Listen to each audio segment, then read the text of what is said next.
Hello guys, I am V Sai Srinivas of 10th class from Mathman. Today I will be explaining today's editorial. So let's get started. So today our editorial's title is Safe at School. Students should be able to return to campus without fear if protocols are strict. Almost every child got left behind for more than a year in India as COVID-19 shuttered schools and forced pupils to study online at home if they could. This long period of learning loss is a major setback in itself, affecting the physical and mental health of many students and depriving them of a year of vital skill development. It is understandable, therefore, that at least 14 states and union territories have temporal caution with calculated risk and opted to reopen campuses mostly for the secondary and the higher secondary students. These governments are not alone in looking for the golden mean to manage the pandemic. In several countries, leaders are exploring ways to reduce the risk of coronavirus infection among pupils who are not yet eligible for vaccination while getting them back on campus. At the end of the second wave in July, Haryana and Nagaland went back to in-person teaching for higher classes, while Punjab and Uttarakhand, Himachal Pradesh, Puducherry and Lakshadweep are doing so this month. Andhra Pradesh, Karnataka, Tamil Nadu, Uttar Pradesh, Odisha are also to follow. As schools reopen, there are positive indicators available from countries experimenting with back-to-back school decisions and red flags. In the wake of the Delta variant's wildfire spread,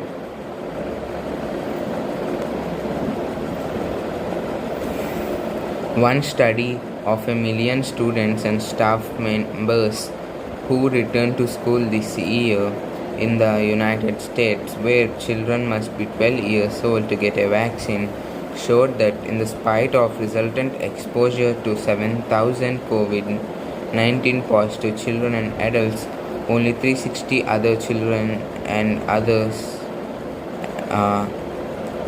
have been diagnosed with the infection. This is attributed to a universal mask mandate. In India, with a school student population of over 250 million, resumption of in-person schooling is advocated by some physical and public health professionals based on the understanding that younger children are less at risk as they do not have well-developed ACE2 receptors in the lungs that enable the virus to enter. This must, of course, be considered along with the impact of the Delta variant on children who do get infected sometimes severely even though their numbers might be small. In Ludhiana, 20 students underscoring the need for strict protocols, testing and quarantining. Maharashtra has followed the textbook in setting up committees headed by the collector and civic official to decide on reopening with optical and optional student attendance. Such a decentralized effort is welcome as it enables closures only in areas with high incidence. It is important to note that after 18 months of the pandemic, there is a consensus on ventilation and distancing norms as low-cost interventions with efficacy next only to vaccination. In the Indian context, this should favor outdoor classes under natural or built shade wherever possible. It is disappointing that the teachers and staff have not been universally vaccinated, yet a lacuna that should be urgently filled.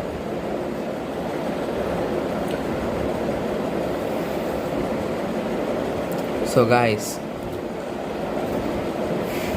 uh, the government had to decided to reopen schools so that students can enter attend them.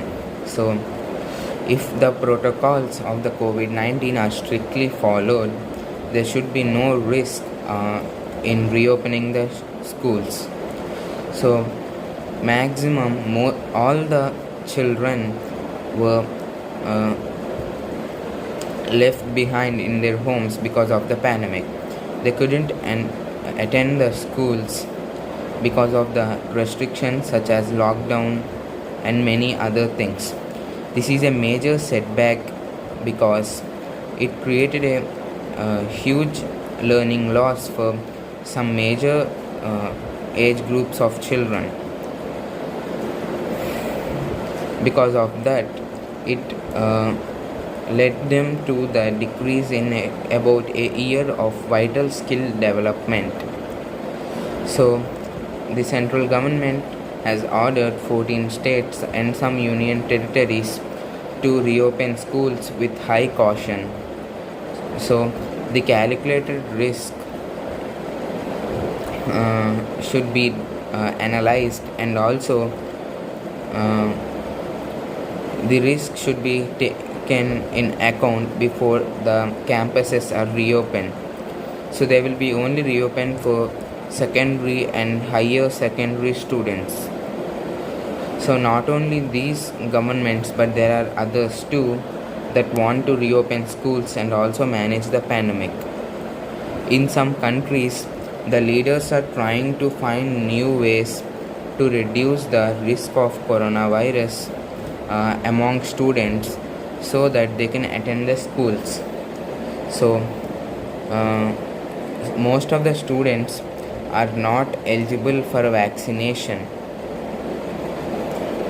At the end of the second wave in the month of July, states such as Nagaland and Haryana had started in-person teaching for higher classes.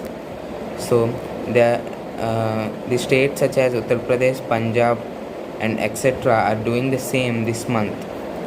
Andhra Pradesh, Tamil Nadu, Karnataka will open the schools, and there are many positive indications that many of the countries are experimenting with the back-to-back school decisions and other risks that might be involved along with it. The new variant called as the Delta variant is spreading very rapidly, so it should be taken into account before the schools are reopened. So most of the children are at a very low risk because they don't have some things the adults have, such as a AF2 level receptor in the lungs. Because of that, the virus can be prevented from entering into the child's lungs, and it will not be fatal for them. Only in some children the infection is very severe that it could be fatal. Most of the children are safe to go. In countries such as USA, all the people who are above the age of 12 years are being vaccinated, so they don't have much of a problem because about a million students and staff members will be in school this year. So that's it, guys. Thank you.